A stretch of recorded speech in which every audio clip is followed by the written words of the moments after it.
اگر تو دو چیزیں انسان پر واضح رہیں، اور نہ صرف واضح رہیں، مستحضر رہیں.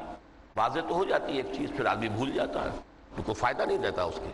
مستحضر ایک یہ کہ اصل زندگی آخرت کی زندگی ہے، طویل ہے. بل توثرون الحیات الدنیا والآخرۃ خیر وابقیٰ کلا بل تحبون العاجلہ وتذرون الآخرہ. تم اس عاجلہ کو پسند کرتے ہو، اس دنیا کی زندگی کو تم ترجیح دیتے ہو، جبکہ آخرت ہے جو باقی رہنے والی ہے. اصل زندگی جو ہے وہ آخرت کی زندگی ہے. کاش کہ انہیں معلوم ہوتا کہ یہ دنیا کی زندگی ایک امتحانی وقفہ ہے. قلزم ہستی سے تو ابراہ مانند حباب، اس زیاں خانے میں تیرا امتحان ہے زندگی.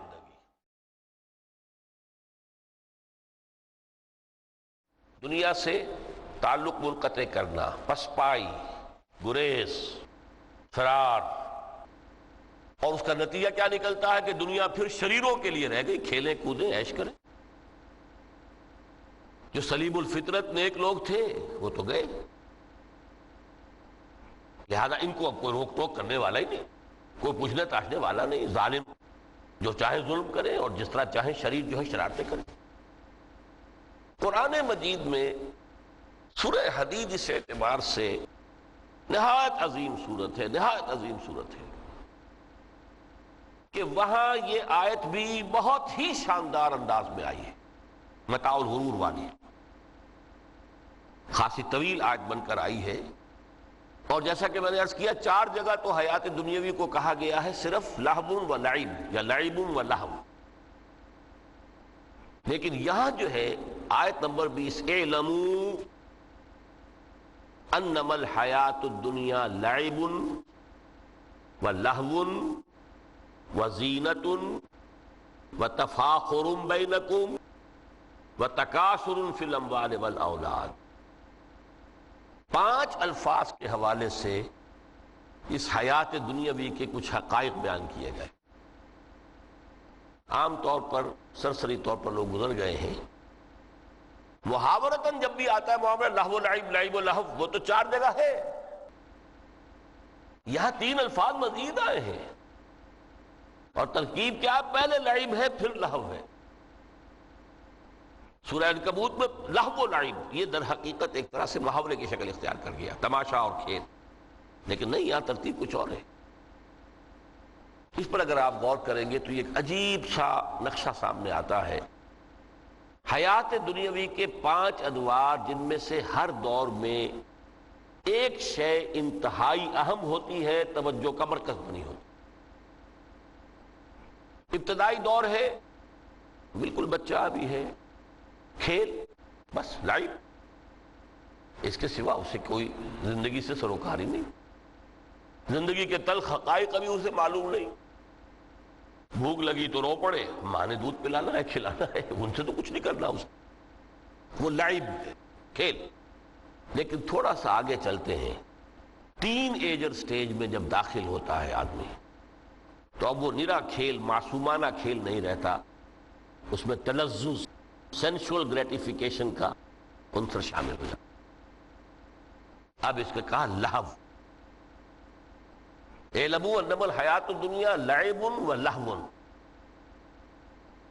ذرا آگے بڑھیے تو انسان پر سب سے زیادہ دھن سوار ہو جاتی ہے، بناؤ سنگھار، میرا لباس فیشن کے مطابق ہو، کہیں ایسا نہ ہو مذاق اڑے. اپنے لباس کے بارے میں بہت کانشیس ہوگا، اپنے ہیئر کٹ کے بارے میں بہت کانشیس ہوگا، ہر چیز کے بارے میں بہت کانشیس. زینت، بناؤ سنگھار، آرائش، زیبائش. اس سے ذرا آگے گئے، تفاخر بینکم. یہ سمجھیے کہ تقریباً 30 برس کی عمر جب انسان کی ہوتی ہے، اب فخر، تفاخر، یا دولت پر فخر ہوگا، یا نسب پر فخر ہوگا، یا اپنی کسی سیاسی حیثیت پر فخر ہوگا، اپنی چودراہٹ پر فخر ہوگا. تفاخر بینکم. جس میں جان میں چونکہ توانائی ہوتی ہے، قوت ہوتی ہے، لیکن اس کے بعد جب عمر ڈھلی، بڑا ریئلسٹک ہو جاتا ہے انسان. پھر یہ جو چوتھی سٹیج تھی، اس میں تو یہ کہ مونچھ نیچی نہ ہو، چاہے سب کچھ میں اپنا خرچ کر دوں، داؤ پہ لگا دوں، لیکن مونچھ نیچی نہیں ہوگی. آخری سٹیج وہ ہوتی ہے کہ پھر ہوکا لگ جاتا ہے آدمی کو، تکاثر فی الاموال والاولاد، مال اور اولاد کی کثرت کثرت کثرت۔ اب یہ ہوتا ہے کہ مونچھ نیچی کیا مونڈ بھی دی جائے تو کوئی حرج نہیں، مال آنا چاہیے، ویری ریئلسٹک۔ اور اسی حال میں انسان ہوتا ہے، آخری پارے کی صورت نے پھر اس میں ایڈ کر کے اس کے اوپر مہر لگا دی، الہاکم التکاثر حتی زرتم المقابر۔ یہ تکاثر جو ہے پیچھا نہیں چھوڑتا، اتنی دولت بھی ہے کہ آپ کی 10 نسلیں کھا سکے اطمینان سے بیٹھ کر، تب بھی صبر نہیں۔ بڑے میاں کی ٹانگیں جو ہیں وہ قبر میں لٹکی ہوئی ہیں، لیکن تکاثر جو ہے، تکاثر مال، وہ پیچھا نہیں چھوڑتا۔ حتی زرتم المقابر، یہاں تک کہ قبروں تک جاؤ، قبر میں اتار دیا جائے، جب تک ٹانگیں صرف لٹکی ہوئی ہیں اس وقت تک نہیں۔ اس کے بعد تشبیہ دی ہے کہ یہ حیات دنیاوی کا جو ایک سائیکل ہے، اعلموا انما الحیات الدنیا لعب ولہو وزینۃ وتفاخر بینکم وتکاثر فی الاموال والاولاد۔ اب اس کو کمپیئر کیا ہے پلانٹ کنگڈم میں جو سائیکل چل رہا ہے۔ یہ ہمارا سائیکل ہے 60-70 برس کا، بچہ پیدا ہوا، خوشیاں منائی گئیں، پھر وہ لڑکپن سے، پھر ٹین ایجر سٹیج سے، پھر جوانی ہے، پھر ادھیڑ عمر ہے، اور پھر بڑھاپا ہے، اور پھر قبر میں اتارا جانا ہے۔ لیکن یہ کہ پلانٹ کنگڈم میں سائیکل چلتی ہے، کمثل غیث اعجب الکفار نباتہ ثم یہیج فتراہ مصفرا ثم یکون حطاما۔ یہ 4 سٹیجز ہیں۔ جیسے بارش برستی ہے تو سبزہ نمودار ہوتا ہے، اور کاشتکار کو بڑا اچھا لگتا ہے، اس نے بیج بویا تھا، اس نے محنت کی تھی، اس نے ہل چلایا تھا، اعجب الکفار نباتہ، اس کو بہت اچھا لگتا ہے، دل باغ باغ ہو جاتا ہے۔ جیسے آپ کے ہاں بیٹا ہوا، پوتا ہوا، خوشیاں مناتے ہیں آپ۔ کمثل غیث اعجب الکفار نباتہ ثم یہیج، پھر وہ فصل اپنی پوری قوت کو پہنچتی ہے، فصل لہرا رہی ہے، فتراہ مصفرا، پھر وہ زرد ہو جاتی ہے، وہ ہریاول اب ختم ہوئی ہے، اب فصل پک گئی ہے، اب وہ زردی پر آ گئی ہے۔ ثم یکون حطاما، پھر وقت آتا ہے، اگر وہ خضرو گھاس ہے تو پھر وہ چورا چورا ہو کر پھر وہ مٹی میں مل جاتی ہے، اور اگر فصل ہے تو کھیتی کٹ گئی، اس کے بعد کیا رہ گیا وہاں، وہ چورا ہی رہ جاتا ہے باقی۔ یہ لائف کا سائیکل چل رہا ہے، 3 مہینے کا ہو، 4 مہینے کا ہو، یہ ہے پلانٹ کنگڈم کا، وہ ہے سائیکل انسانی زندگی۔ اب فرمائی ٹیپ کی بات جو ہے، وَفِي الْآخِرَةِ عَذَابٌ شَدِيدٌ وَمَغْفِرَةٌ مِّنَ اللَّهِ وَرِضْوَانٌ۔ دیکھو دنیا کی زندگی تو ان سٹیجز سے ہو کر گزری جانی، جو پیدا ہوا ہے اس پر بڑھاپا بھی آئے گا، موت بھی آئے گی۔ کل نفس ذائقۃ الموت، جو سورہ آل عمران کی 185ویں آیت کا پہلا جملہ، ہر انسان کو جو پیدا ہوا موت آ گئی۔ اب یہ ہے کہ وہ کہیں آپ نے محل میں گزار لی زندگی، کسی کٹیا میں گزار لی زندگی، کسی کی فٹ پاتھ پر گزر گئی زندگی، زندگی گزر جاتی ہے، گزرتی ہے، اور ان 5 سٹیجز میں سے ہو کر گزرتی ہے۔ آپ گندی گلیوں میں بچوں کو کھیلتے ہوئے دیکھتے ہیں، وہ بھی کھیل رہے ہوتے ہیں، نالیوں کے پانی کے اندر کھیل رہے ہوتے ہیں، ان کا بھی کھیل ہے، گندے جوہڑ میں کھیل رہے ہوتے ہیں، وہ تو ہے زندگی کی وہ سٹیج جو ہے کھیل کی ہے۔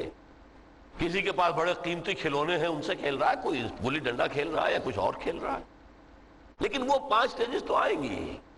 اعلموا انما الحیات الدنیا لعب ولہو وزینۃ وتفاخر بینکم وتکاثر فی الاموال والاولاد، کمثل غیث اعجب الکفار نباتہ ثم یہیج فتراہ مصفرا ثم یکون حطاما وفی الآخرۃ عذاب شدید ومغفرۃ من اللہ ورضوان۔ آخرت میں جا کر یہ بائیفرکیشن ہو جانی ہے، یا تو شدید عذاب اور یا اللہ کی مغفرت اور رضا۔ Now the choice is yours، اما شاکرا و اما کفورا، فیصلہ تم خود کر لو۔ وما الحیات الدنیا الا متاع الغرور، یہاں بھی آخری الفاظ وہ ہے کہ دنیا کی زندگی دھوکے کے سوا کچھ نہیں۔ کیوں؟ اگر تو دنیا کی زندگی میں گم ہو گئے، جیسے کہ اقبال نے کہا ہے کہ کافر کی یہ پہچان کے آفاق میں گم ہے، اور مومن کی یہ پہچان کے گم اس میں ہے آفاق. دنیا میں رہو، طالب دنیا نہ بنو، طالب عقبہ، طالب آخرہ. دنیا میں رہو، برتو، استعمال کرو، تمہارے لیے پیدا کیا گیا، بھائی برتو، متاع ہے، برتنے کی شے ہے. ہاں حلال اور حرام کی پابندیاں سامنے رکھو، باقی برتو. مطلوب یہ نہ ہو، مقصود یہ نہ ہو، منزل وہ رہے، مستحضر رہے، سامنے رہے کہ میں تو اجنبی ہوں، یہاں یہ میرا وطن نہیں ہے. الدنیا سجن المومن و جنت الکافر. جیسے کسی پرندے کو کسی پنجرے میں بند کر دیا گیا ہو، اس طرح ہمیں اس دنیا میں بھیج دیا گیا. اللہ کی مرضی ہے، اس نے بھیجا ہے. جب تک وہ چاہتا ہم رہیں گے یہاں، لیکن ہمارا دل یہاں نہیں لگے گا. بازار سے گزرا ہوں، خریدار نہیں ہوں. طالب دنیا نہ ہو تب تو یہ کوئی دھوکے کا سودا نہیں، وطن نہیں، بالکل نہیں. حضور نے خود فرمایا مجھے تمہاری اس دنیا میں سے فلاں فلاں چیزیں بہت پسند ہیں. اور کس قدر ریئلسٹک ہیں. آپ نے عورتوں کے بارے میں فرمایا مجھے اس دنیا سے پسند ہے عورت. کوئی تصنع اور کوئی بھی تکلف اور کوئی خلاف فطرت بات نہیں کی محمد رسول اللہ صلی اللہ علیہ وسلم. آنکھوں کی ٹھنڈک میری نماز میں ہے، مجھے خوشبو پسند ہے. عورت کی طرف بھی آپ کا رجحان تھا.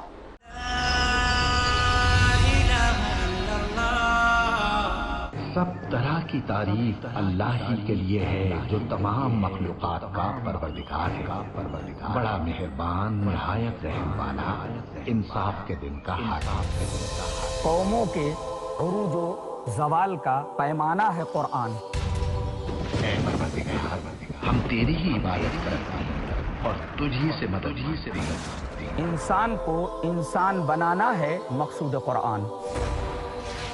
ہم کو سیدھے رستے چلا، ان لوگوں کے رستے جن پر تو اپنا فضل و کرم کرتا رہا، نہ ان کے جن پر غصے ہوتا رہا، اور نہ گمراہوں کے. عالم دنیا، عالم برزخ، عالم آخرت، ان تینوں مراحل میں کامیابی سے ہمکنار کرنے والا ہے قرآن. الف لام میم. قرآن سے تعلق کیسے قائم کریں یہ جاننے کے لیے دیکھیے ہمارا پروگرام فیضان کتاب و سنت، صرف پیس ٹی وی اردو پر. حاصل کیجئے وہ تعلیم جو انسانیت کے لیے ہے باعث ہدایت. فیضان کتاب و سنت ہر بدھ رات 7:30 بجے اور دوبارہ صبح 10:30 بجے انڈیا میں پیس ٹی وی اردو پر. He faces.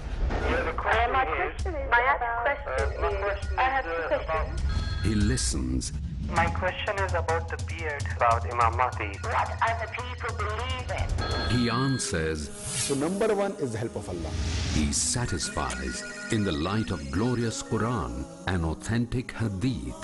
If Allah helps you, believe me, you have to get success. Catch Dr. Zakir.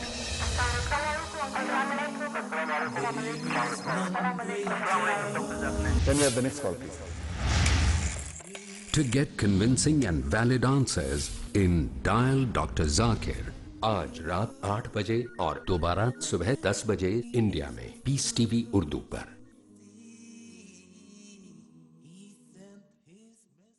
صحابہ جو تھے ایثار والے، کردار والے، اللہ پروردگار والے. ایثار و قربانی جن کا مذہب تھا، جن سے خوش رسول اللہ تھے، جن سے راضی رب تھا. شیخ رضا اللہ عبد الکریم جو سچائی کے لیے جیتے اور اسی کے لیے مرتے تھے، جو صرف اور صرف اللہ سے ڈرتے تھے. ان کے بعد دنیا نے ان جیسا نہیں دیکھا. کیسی تھی صبح و شام صحابہ، دیکھیے مقام صحابہ ہر پیر شام 4 بجے اور دوبارہ صبح 4:30 بجے انڈیا میں پیس ٹی وی اردو پر.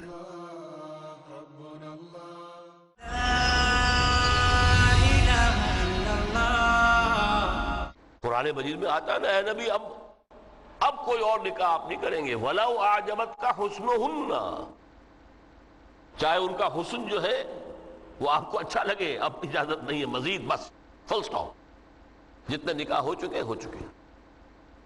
تو یہ دنیا کو حضور نے صلی اللہ علیہ وسلم دنیا پر سوار رہو، دنیا کو اپنے اوپر سوار نہ ہونے دو، بس بات صرف یہ ہے. کافر کی یہ پہچان کہ آفاق میں گم ہے. اسی لیے سورہ کہف کا ایک مرکزی مضمون ہے، پہلے رکوع میں بات آتی ہے اِنَّا جَعَلْنَا مَا عَلَى الْأَرْضِ زِینَةً لَهَا لِنَبْلُوَهُمْ أَيُّهُمْ أَحْسَنُ عَمَلًا. ہم نے اس دنیا پر جو کچھ ہے، یہ اسکائی اسکریپرز بن گئے ہمارے زمانے میں، اور یہ بلڈنگز ہیں اور یہ کچھ ہے، ہم نے زینت اور زیبائش اور آرائش بنا دیا ہے تاکہ آزمائیں. انہی کے حسن کے شکار ہو جاتے ہو اور ان کے پرستار بن کر رہ جاتے ہو. رخ روشن کے آگے شمع رکھ کر وہ یہ کہتے ہیں ادھر جاتا ہے دیکھیں یا ادھر پروانہ آتا ہے. پھر بھی اللہ ہی کے عاشق بنے رہو، اللہ ہی سے محبت کرو تو کامیاب ہو گئے. دنیا کو برتو. اگر دنیا یہ عروس ہزار داماد جو ہے اگر کہیں یہ محبوبہ بن گئی تو گئے، ختم. اچھا دیکھیے اس سورہ حدید میں اب یہ دنیا کی حقیقت کو اس طرح بیان کر کے دو نتیجے جو اس سے نکلتے ہیں ان کو علیحدہ علیحدہ بیان کر دیا. ایک نتیجہ جو میں بیان کر چکا، رہبانیت، ترک دنیا، اس کی نفی کرتے ہوئے فرمایا وَلَقَدْ أَرْسَلْنَا نُوحًا وَإِبْرَاهِيمَ وَجَعَلْنَا فِي ذُرِّيَّتِهِمَا النُّبُوَّةَ وَالْكِتَابَ فَمِنْهُمْ مُهْتَدٍ وَكَثِيرٌ مِّنْهُمْ فَاسِقُونَ ثُمَّ قَفَّيْنَا عَلَىٰ آثَارِهِمْ بِرُسُلِنَا وَقَفَّيْنَا بِعِيسَى ابْنِ مَرْيَمَ وَآتَيْنَاهُ الْإِنْجِيلَ وَجَعَلْنَا فِي قُلُوبِ الَّذِينَ اتَّبَعُوهُ رَأْفَةً وَرَحْمَةً وَرَهْبَانِيَّةً ابْتَدَعُوهَا مَا كَتَبْنَاهَا عَلَيْهِمْ. اصل مضمون یہ تھا جس کے لیے تمہید اتنی لمبی باندھی. ہم نے نوح کو بھیجا، ابراہیم کو بھیجا، ان کی اولاد میں ہی نبوت اور کتاب رکھ دی. پھر ان کے نقش قدم پر ہم نے اٹھایا عیسیٰ ابن مریم کو، انہیں انجیل دی، اور جو لوگ ان پر ایمان لائے ان کے دلوں میں رحمت اور رافت کے جذبات پیدا کر دیے، انسانی ہمدردی.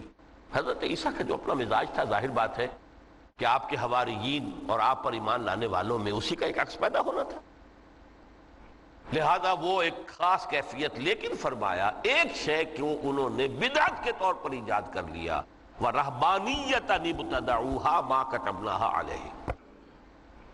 رہبانیت کی انہوں نے بدعت ایجاد کر لی، یہ انہوں نے کی ہے، ہم نے یہ ان پر فرض نہیں کی تھی. یہ ہے وہ منفی نتیجہ. گریز، خانقاہوں میں جا کر بیٹھ جاؤ، موناسٹسزم، تجرد کی زندگی گزارو. نتیجہ اس کا کیا نکلتا ہے کہ بظاہر راہب اور راہبائیں رہ رہے ہیں اور اندر جو حرام کاری کے بازار چل رہے ہیں، اور تہخانوں کے اندر حرامی بچوں کی قبروں کے قبرستان بنے. ہسٹری آف کرسچین موناسٹسزم پر کتابیں پڑھ لیجیے، خود انہوں نے اپنے سارے جو ہیں بخیے ادھیڑ کر خود رکھ دیے. یہ رہبانیت، یہ اسلام کا راستہ نہیں ہے. احادیث کے حوالے سے میں آپ کے سامنے پہلے بیان کر چکا ہوں. میں بعد میں تھوڑا سا عرض کروں گا کہ ہمارے ہاں بھی یہ رسم کیوں آئی اور کیسے آئی. الحمدللہ اس درجے میں نہیں آئی جس درجے میں کہ کرسچینٹی میں آئی ہے، الحمدللہ ثم الحمدللہ. لیکن کسی درجے میں اگر آئی ہے تو کیوں آئی ہے یہ میں بعد میں عرض کروں گا. لیکن اس کا مل حیات الدنیا الا متاع الغرور کا دوسرا نتیجہ کیا ہے؟ پہلا نتیجہ تھا گریز کا، پسپائی کا، فرار کا، معاشرے سے نکل بھاگنے کا، تاکہ معاشرے میں اشرار کھل کھیلیں، جو چاہیں کریں.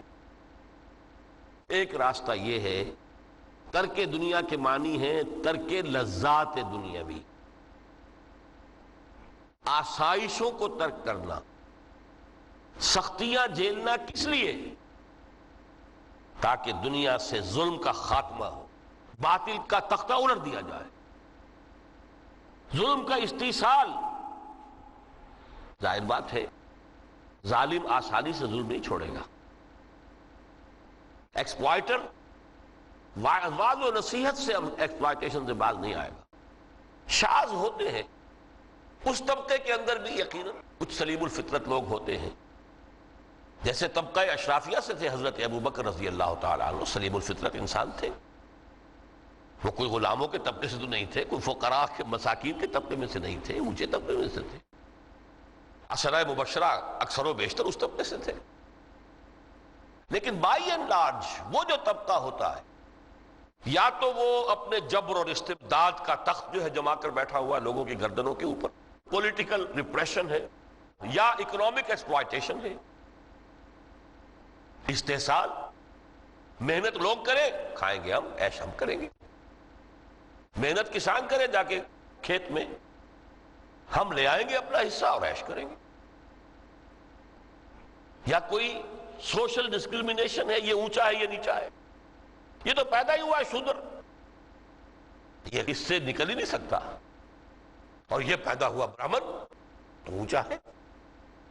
اس تینوں قسم کے ظلم، اس کا خاتمہ کرنا، اس کے لیے جد و جہد کی ضرورت، جہاد کی ضرورت ہے، قتال کی ضرورت ہے، اور جہاد و قتال آپ نہیں کر سکتے جب تک کہ لذات دنیاوی سے کنارہ کشی نہ کریں، جب تک کہ اپنی بیلٹ کو ٹائٹ نہ کریں، جب تک کہ اپنی ضروریات زندگی کو کم نہ کریں۔ ضروریات زندگی کم کریں گے تو تفریغ الاوقات ہوگا، اس وقت کو فارغ کریں گے تو پھر وہ جد و جہد، وہ محنت، وہ جہاد، اس کے لیے آپ کے پاس وقت ہوگا، اس کو آپ لگا سکیں گے۔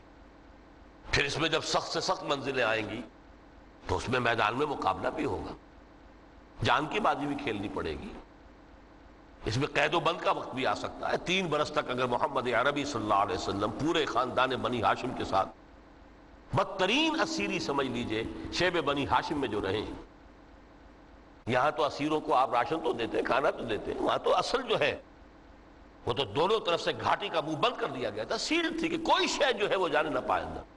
3 برس، جس میں کہ وہ وقت بھی آیا ہے کہ سوکھے ہوئے چمڑے ابال ابال کر اس کا پانی جو ہے بلکتے ہوئے بچے، پھول جیسے بچے بنی ہاشم، ان کے حلق میں ٹپکایا گیا، اور کچھ نہیں۔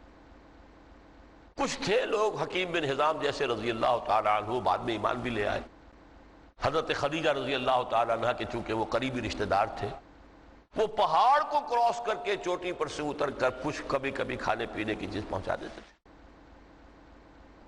یہ سارے مراحل آئے، یہ جو ہے یہ مثبت ہے۔ ترک دنیا وہ نہیں، ترک دنیا سے مراد دنیا کی لذتوں سے، دنیا کی آسائشوں سے، ان سے آدمی اپنے آپ کو پیچھے ہٹائے، ان کو چھوڑے، ان کو ترک کرے، تاکہ اپنا وقت، اپنا مال، اپنی صلاحیتیں صرف کر سکے کس کام کے لیے۔ اب اس کے لیے دیکھیے آیت نمبر 25 ہے یہ سورہ حدید کی۔ لَقَدْ أَرْسَلْنَا رُسُلَنَا بِالْبَيِّنَاتِ،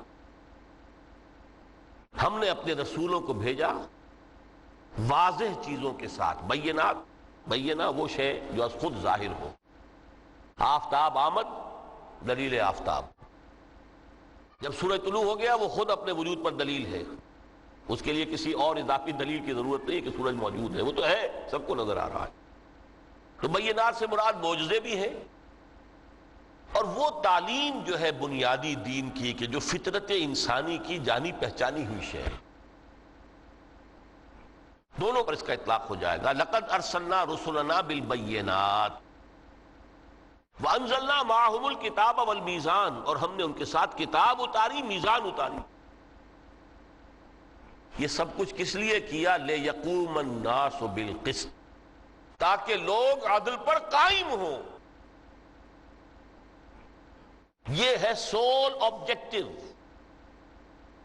یہ نہیں بس ہماری کتاب پڑھ لیا کرے، ختم قرآن ہو گیا، اللہ اللہ دعا مانگ لی، چھٹی۔ قائم کرو اس کو، وہ میزان عدل نصب کرو، ہر ایک کو وہی تل کر ملے جو اس کا حق ہے، اور ہر ایک سے وہ لیا جائے کہ جو اس کے ذمہ واجب ہے۔ اگر یہ نہیں تو بابا پھر سب کہانیاں ہیں، شریعت اور دین اور نماز اور روزہ اور حج، کوئی حیثیت ان کی نہیں۔ اچھی طرح سن لیجئے میری بات، قرآن مجید میں کہلوایا گیا حضور سے، قل یا اہل الکتاب لستم علی شیء حتی تقیموا التوراۃ والانجیل وما انزل الیکم من ربکم. اے نبی ان سے کہہ دیجئے اے کتاب والو تمہاری کوئی حیثیت ہی نہیں، ہماری نگاہوں میں تمہارا کوئی مقام ہی نہیں جب تک کہ تم قائم نہیں کرتے تورات کو اور انجیل کو اور جو کچھ کے نازل کیا گیا تمہاری طرف تمہارے رب کی طرف سے. قائم کرو، پھر آؤ ہم سے بات کرو، ہم سے دعا کرو، ورنہ دفع ہو جاؤ. Nothing doing. We don't care for you. لستم علی شیء حتی تقیموا التوراۃ والانجیل وما انزل الیکم من ربکم. اب قانون خداوندی تو بدلتا نہیں ہے، نہ پرسن ٹو پرسن، نہ فرام نیشن ٹو نیشن، نہ فرام امہ ٹو امہ، اٹل ہے.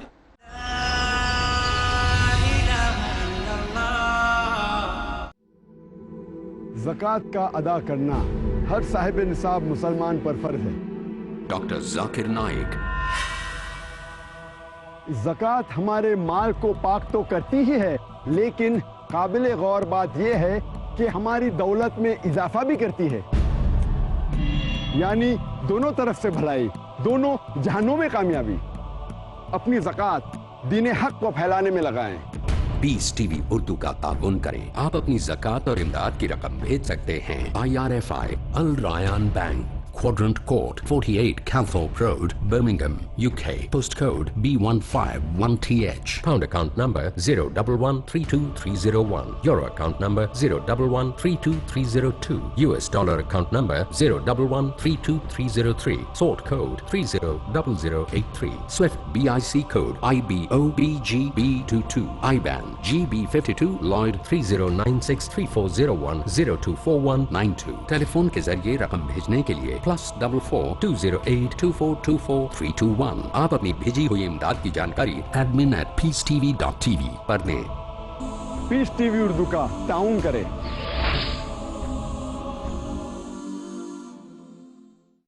جو احادیث سمجھ کر عمل کرتے ہیں وہ رب کے بہت ہی عزیز ہوتے ہیں. اللہ رب العزت نے نبی اکرم صلی اللہ علیہ وسلم کو اس دنیا میں بھیجا کہ آپ وہ قرآن مجید جو زندگیوں کو بدلنے کے لیے اترا ہے، مطالعہ کی گہرائی میں، دلیل کی روشنی میں، صداقت کے میزان پہ، جو دنیا کے سارے مسائل کا حل ہے، اس قرآن مجید پر نبی اکرم صلی اللہ علیہ وسلم خود عمل کر کے دکھا دیں. احادیث کی سمجھ ہر مسلمان کے لیے لازمی ہے. نبی اکرم صلی اللہ علیہ وسلم کی زندگی یہ قرآن مجید کی ایکسپلینیشن ہے، اس کی تشریح ہے، اس کی تعبیر ہے. مولانا ولی اللہ سعیدی. ہماری ذمہ داری یہ بنتی ہے کہ نبی اکرم صلی اللہ علیہ وسلم کی اطاعت ہی کریں. سمجھیے رسول اللہ سے جڑی وہ تمام باتیں جن پر عمل کر کے مومنین ہوتے ہیں اللہ کے قریب. تفہیم حدیث آج رات 8:30 بجے اور دوبارہ دوپہر 1 بجے انڈیا میں پیس ٹی وی اردو پر.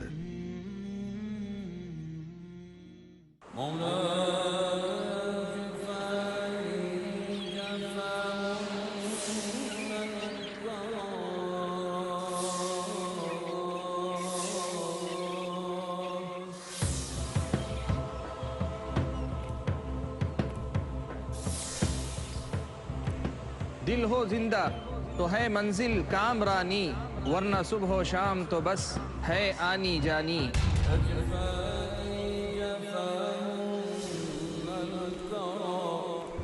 دل بیدار ہے مطلوب ربانی، یہی پیغام نبی کا، یہی تعلیم قرآنی.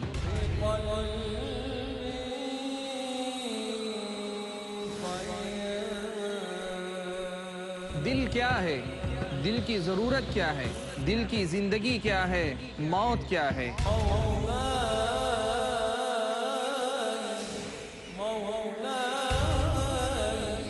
یہ سب جاننے کے لیے دیکھیے میرے ساتھ ایک نیا سلسلہ دل کی دنیا، صرف پیس ٹی وی اردو پر.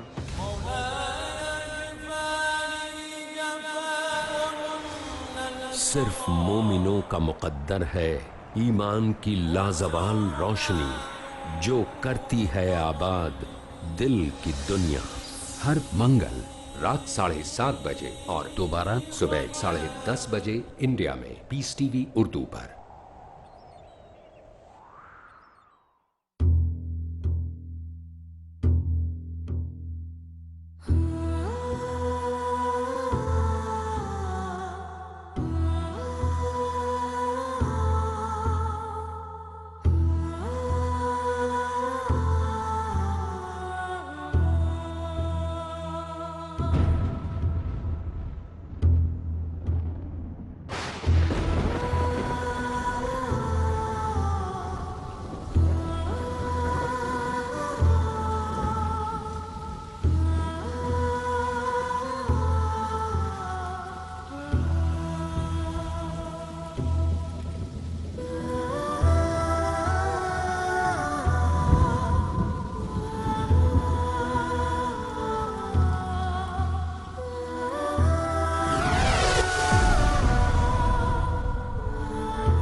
فلن تجد لسنت اللہ تبدیلا ولن تجد لسنت اللہ تحویلا. سنت اللہ تو ایک ہے. اب اس آیت کو ذرا پڑھیے. قل یا اہل القرآن لستم علی شیء حتی تقیموا القرآن وما انزل علیکم من ربکم. کہہ دو اے محمد کہ اے قرآن والو تمہاری کوئی حیثیت نہیں ہے ہمارے سامنے جب تک کہ تم قرآن کو قائم نہیں کرو. پڑھ لو اور اس کے قرات کے مقابلے منعقد کرا لو اور سونے کے تاروں سے اسے لکھ لو اور اس کو جو چاہو کر لو، کوئی حیثیت نہیں. قائم کرو اس قرآن کو، اس کے نظام کو، اس کے قانون کو، جو حضرت ابوبکر نے فرمایا تھا پہلا خطبہ جو دیا ہے بیعت خلافت کے بعد، تم میں ہر قوی میرے نزدیک ضعیف ہوگا جب تک کہ اس سے حق وصول نہ کر لوں، اور ہر ضعیف قوی ہوگا جب تک کہ اسے اس کا حق دلانا دوں. سورہ شورى میں حضور سے کہلوایا گیا قل وَأُمِرْتُ لِأَعْدِلَ بَيْنَكُمْ، مجھے یہ حکم ہوا ہے کہ میں تمہارے مابین عدل قائم کروں. میں واعظ بن کر نہیں آیا، میں بدھ مت کے بھکشو بنانے کے لیے نہیں آیا تمہیں. ہاں انقلابی عمل میں ایک مرحلہ آتا ہے، بدھ مت کے بھکشو بننا پڑتا ہے کچھ عرصے کے لیے، تیاری کا مرحلہ، وہ میں ابھی بعد میں ذرا بیان کر دوں گا. لیکن مستقل نہیں ہے یہ بدھ مت کے بھکشو. یہ بدماش جس طرح چاہیں کھل کھیلیں، ظالم جس طرح چاہیں لوگوں پر ظلم کرتے رہیں، تشدد اور جبر کا جس طرح سے چاہے معاملہ کرے، استحصالی نظام جس طرح ہوتا ہے چلتا رہے. شاہ ولی اللہ دہلوی رحمۃ اللہ علیہ کے الفاظ میں انسانوں کی عظیم اکثریت ڈھور ڈنگر بن جائے، صبح سے لے کے شام تک کمر توڑ دینے والی مشقت کے بعد بمشکل 2 وقت کی روٹی ملتی ہو، اس کا کبھی خیال اسے اللہ کا آئے گا؟ کبھی اللہ سے لو لگا سکے گا؟ دنیا نے تیری یاد سے بیگانہ کر دیا تو اس سے بھی دل فریب ہے غم روزگار کے. تو دیکھیے یہ آیت انتہائی گمبھیر آیت ہے قرآن مجید کی سورہ حدید کی. جس طرح وہ آیت متاع الغرور والی جس شان کے ساتھ سورہ حدید میں آئی ہے، اعلموا انما الحیات الدنیا لعب ولہو وزینۃ وتفاخر بینکم وتکاثر فی الاموال والاولاد کمثل غیث اعجب الکفار نباتہ ثم یہیج فتراہ مصفرا ثم یکون حطاما وفی الآخرۃ عذاب شدید ومغفرۃ من اللہ ورضوان وما الحیات الدنیا الا متاع الغرور. لیکن اس کا نتیجہ کیا نکلنا چاہیے؟ لقد ارسلنا رسلنا بالبینات وانزلنا معهم الکتاب والمیزان لیقوم الناس بالقسط. Now prepare for the shock. میرے نزدیک میرے علم کی حد تک شاید دنیا کی کوئی انقلابی کتاب نہ ہو جس نے اس قدر عریاں طور پر کھل کر یہ کہا ہو کہ ظالموں کی سرکوبی کرو، کچلو ان کے سر. وانزلنا الحدید، ہم نے لوہا بھی اتارا ہے. ایک وقت آتا ہے ظلم نہیں ختم ہوتا جب تک کہ لوہے کی طاقت ہاتھ میں نہ آئے. انزلنا الحدید، ہم نے صرف کتاب ہی نہیں اتاری ہے، لوہا بھی اتارا ہے. فیہ باس شدید، اس میں جنگ کی صلاحیت. ومنافع للناس، لوگوں کے لیے کچھ اور منفعتیں بھی ہیں. کوئی توا پرات چمٹا یہ بھی بنا لو، ٹھیک ہے، لیکن اصلاً یہ اصلاح کے لیے. وانزلنا الحدید، اسی تو سورہ حدید کا نام حدید ہے. فیہ باس شدید ومنافع للناس ولیعلم اللہ من ینصرہ ورسلہ بالغیب. اللہ دیکھنا چاہتا ہے کون ہے اس کے وفادار بندے جو اس لوہے کی طاقت کو ہاتھ میں لے کر مدد کرتے ہیں اس کی اور اس کے رسولوں کی غیب میں ہونے کے باوجود. ان اللہ قوی عزیز، ویسے اللہ قوی ہے، عزیز ہے. آنے واحد میں کفر کو ختم کر دے جب چاہے، آنے واحد میں ظالموں کا ظلم جو ہے وہ ختم کر کے رکھ دے. وہ سب کچھ کر سکتا ہے. لیکن پھر تمہاری آزمائش کیسے ہوگی؟ کیسے معلوم ہوگا ہوز ہو، کس کا کیا مقام تھا، کس کے پاس کتنا یقین کا سرمایہ تھا، کس کے ایمان کی گہرائی اور گہرائی کا کیا عالم تھا، کس نے ہمارے دین کے لیے کیسی کیسی قربانیاں جھیلی ہیں. یہ ہے ترک دنیا جو موسٹ پروفاؤنڈ ہے، نتیجہ خیز ہے. خیر کو وجود میں لانے کے لیے ہے، لیکن اس کی مثالیں موجود ہیں۔ حضرت مصعب بن عمیر رضی اللہ تعالی عنہ ایام جاہلیت میں کہا جاتا ہے ان کا جوڑا جو ہے شام سے تیار ہو کر آتا تھا، جیسے کبھی مشہور ہے کہ پنڈت نہرو کا بھی کپڑے سل کر آتے تھے پیرس سے، موتی لال نہرو کا بیٹا، اور موتی لال نہرو وہ تھا کہ وائس رائے کی پہلی کار آئی ہے ہندوستان میں تو دوسری کار موتی لال کی آئی، اس کا بیٹا، اس کے کپڑے پیرس سے سل کر آتے تھے۔ مصعب بن عمیر کے کپڑے شام سے تیار ہو کر آتے تھے، اور وہ ہمیشہ عطر میں بسے ہوئے ہوتے تھے۔ یہاں سے گزر گئے، معلوم ہوا کہ پوری گلی جو ہے وہ مہک اٹھی، معلوم ہو جائے کہ مصعب گزرا ہے یہاں سے۔ ایمان لائے محمد رسول اللہ پر صلی اللہ علیہ وسلم۔ باپ فوت ہو چکا تھا، اس کی چھوڑی ہوئی دولت تھی، ماں تھی، لیکن وہ خاندان کا نظام، چچا تھا سربراہ، وہ بدترین کافر۔ اس نے پہلے سمجھایا ہوگا 100 طریقے آزما کے، پھر آخری بار اس نے آزمایا کہ جس دولت کے اوپر تم عیش کر رہے ہو یہ تمہارے مشرک باپ کی دولت ہے، نکل جاؤ گھر سے۔ انہوں نے سمجھا تھا جیسے سورہ صافات میں آتا ہے فَأَرَادُوا بِهِ كَيْدًا فَجَعَلْنَاهُمُ الْأَسْفَلِينَ۔ انہوں نے حضرت ابراہیم کے بارے میں سمجھا تھا جب دیکھیں گے کہ آگ تیار ہو رہی ہے اور یہ اس میں مجھے ڈال دیں گے تو سب یہ نشہ حرن ہو جائے گا، یہ توحید وحید سب ہوا ہو جائے گی۔ لیکن ہوا کیا؟ بے خطر کود پڑا آتش نمرود میں، عقل ہے محو تماشائے لبے بام۔ اس نے تو یہ دھمکی دی تھی کہ دن میں تارے نظر آ جائیں گے مصعب کو، ناز و نام میں پلا ہوا انسان، اسے کہہ دیا جائے نکل جاؤ گھر سے۔ اٹھ کر چلنے لگے، اس کا تیش جو ہے اور اچھا یہ کپڑے بھی اسی مشرک باپ کے ہیں، اتارو ان سب کو۔ مادر ذات برہنہ ہو کر گھر سے نکلے، مادر ذات۔ پھر وہی ہے کہ جن کے نام قرائے فال بنا میں من دیوانہ زدند۔ بیعت عقبہ اولیٰ ہوئی ہے، لوگوں نے کہا کہ ہمیں کوئی مقری دیجئے قرآن پڑھانے والا جو ہمیں قرآن پڑھائے۔ حضور نے فرمایا جاؤ مصعب۔ وہ مصعب وہاں جا کر مدینے میں المقری بن گئے، جا المقری، وہ آ رہا پڑھانے والا۔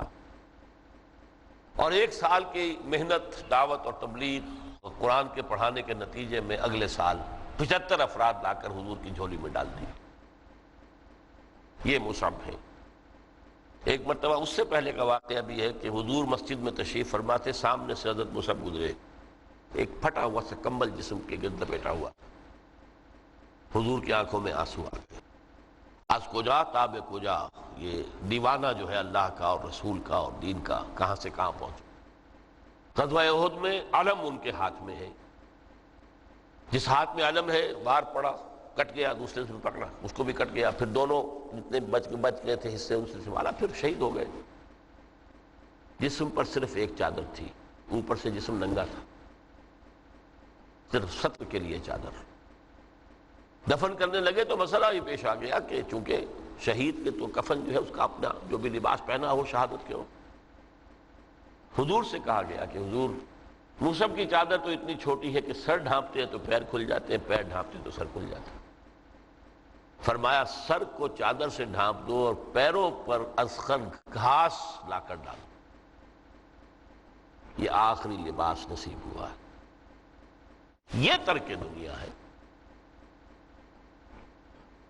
ترک دنیا بئی معنی مثبت عمل کے لیے، جہاد کے لیے، قتال کے لیے، اللہ کی راہ میں جد و جہد کے لیے، اپنے معاشی معاملے کو پیچھے رکھنا، کم کرنا، کم سے کم تر کرتے چلے جانا، اور زیادہ سے زیادہ وقت، زیادہ سے زیادہ مال، زیادہ سے زیادہ صلاحیت نکالتے چلے آنا دین کی جد و جہد کے لیے۔